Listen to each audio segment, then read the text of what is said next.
No tervist siis kõikidele. Tänases videos annan ma 10 soovitust, mida teha, kui igavus tapab. Ma arvan, et see olukord tuleb väga tuttav ette, kus sa lihtsalt ei oska mitte midagi teha.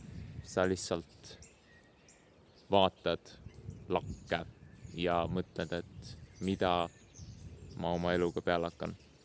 Et see olukord tuleb tuttav ette, ma usun paljudel, ja täna ma annan need 10 soovitust, mis loodetavasti päästavad sind sellest olukorrast välja. Nii et alustame. Esimene soovitus on see, et lase oma looming valla. Joonista, kirjuta luuletusi, hakka kirjutama raamatut või tee mõni video valmis, pildista loodust, tee mõni huvitav fotosessioon. Lase oma loovus valla ja kasuta seda igavust kui motivatsiooni selleks, et midagi lahedat teha. Nii et lase oma loovus valla ja tee midagi huvitavat. Siis järgmine soovitus on see, et mine YouTube'i, vaata mõnda huvitavat videot või kuula muusikat. Sa võid seda muusikat kuulata erinevate platvormidelt, aga jah, otsi üles enda lemmikartistid, enda lemmiklaulud, pane kõrvaklapid kõrva ja mine näiteks jalutama, mis on 3. soovitus, või mine rattaga sõitma. Ole füüsiliselt aktiivne. Kui on ilus ilm, siis miks mitte veeta veits aega õues ja ennast liigutada. Võib-olla kohtud kellegiga. Ehk siis 4. soovitus, otsi üles mõni oma vana tuttav, mine talle külla või helista. Helista mõnele vanale tuttavale, kellega sa ei ole rääkinud juba mitu kuud. Kindlasti on väga huvitav siis vestelda.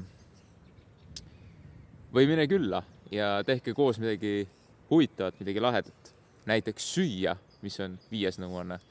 Et otsi üles mõni huvitav retsept ja proovi mõnda uut rooga küpsetada või teha. Et miks mitte süüa teha, kui on igav. Et võiksid panna oma kokandusoskused proovile.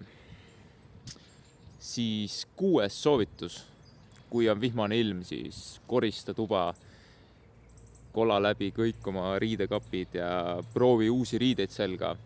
Kindlasti leiad palju selliseid riideid, mida sa tõenäoliselt enam ei kanna, ja siis need riided võiks annetada heategevusesse või siis viia kuskile kohalikku kaltsukasse. 7. soovitus on see, et veeda aega lähedastega. Lähedastega on väga tore aega veeta ja kindlasti ütle oma mammale, kui oluline ta sinu jaoks on, ja veeda aega inimestega, keda sa väärtustad ja kes sinusse usuvad, kes on sulle alati toeks ja kes sind innustavad ja kes tahavad sulle kõike head. 8. soovitus on see, et mine kuskile reisile. Näiteks mine teise maakonda, võta ette näiteks bussisõit või kui sul on auto, siis sõida autoga. Või mine hoopis teise riiki, näiteks laevaga või lennukiga. Et avasta maailma. Samuti kui sul eriti palju pappi ei ole, siis võid ka interneti kaudu virtuaalselt ringi reisida. Avasta maailma ja reisi ringi, tutvu uute inimestega, saa uusi kogemusi ja loo uusi mälestusi. Siis eelviimane 9. soovitus on see, et mine tee veits tööd. Kui sa oled töötu, siis otsi endale töökoht. Kui sa käid tööl, aga ikka sul on igav, siis aita teisi inimesi, näiteks aita oma tuttavaid, aita näiteks rohida peenart või puit tuua, ole abivalmis, ole abiks. Seda kindlasti väärtustatakse ja pannakse tähele. Või siis jah, kui sa oled töötu, siis otsi endale töökoht ja näita siis, kui kuldsed on sinu käed. Ja viimane nõuanne kui igavus tapab, mida võiks teha, on see, et täida enda kauaaegne, pikaaegne unistus või soov. Vii enda unistus ellu. Mis iganes see unistus võib olla, mis iganes see soov võib olla, vii see ellu, sest sul on aega, sul on igav.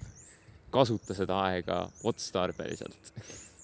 Aga jah, sellised 10 soovitust siis, mida teha, kui igavus tapab ja tõesti tekib selline tunne, et no mitte midagi ei oska peale hakata. Ma loodan, nendest nõuannetest on kasu või soovitustest on ju. Ja näeme varsti. Tšau!